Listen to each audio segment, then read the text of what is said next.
Hey, ladies and gentlemen, this is Carmine Sabia for Explain America, and the Democrats never, and I mean never, let a tragedy go to waste.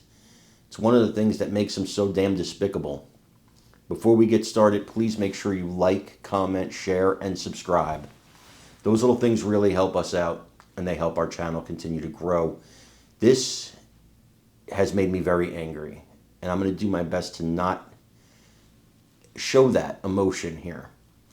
My girlfriend yesterday was at Camp Mystic volunteering. She's going back today to the affected area, not to the camp, but to the affected area to volunteer. She's looking for bodies.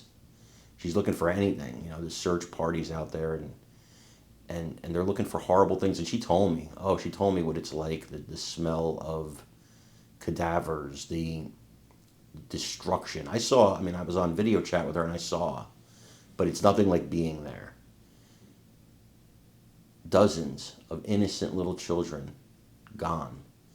Dozens, over 100 innocent people gone in the blink of an eye. And Democrats wasted no time attempting to blame cuts to the National Weather Service that haven't even taken effect yet for the disaster in Texas, for the tragedy in Texas. By the way, whose fault was it in 1987 when the same thing happened in the same area? Was Donald Trump doing something then? Well, as it turns out, not only were the offices in the area staffed adequately, they were overstaffed. They actually had more people than they needed.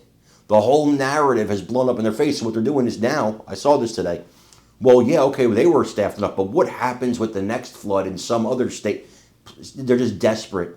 They are desperate to attack Trump, and they will use the bodies of men, women, and children to do it. There is no low that they will not stoop to. They are horrible people. I've been saying it for decades. I want you to watch this video and let me know what you think in the comments. I would think so. Yeah, I mean, your point about the philosophy around spending money and when it's appropriate and when it's not, for the localities, but also for the whole country, that's a big question right now. I mean, the doge of it all was essentially all the things that the federal government is spending money on for the most part is waste and fraud.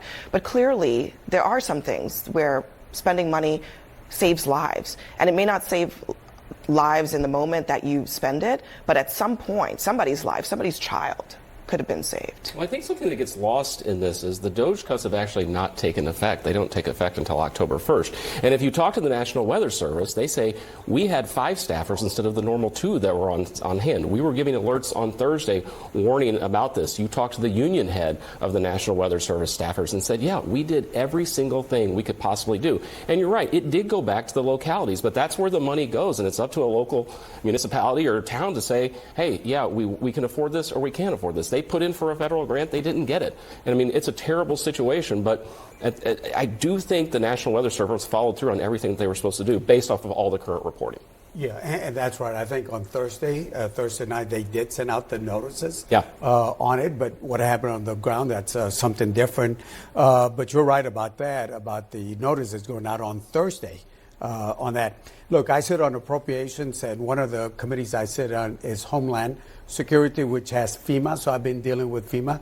President Trump is right about one thing, and that is there is a bureaucracy to FEMA.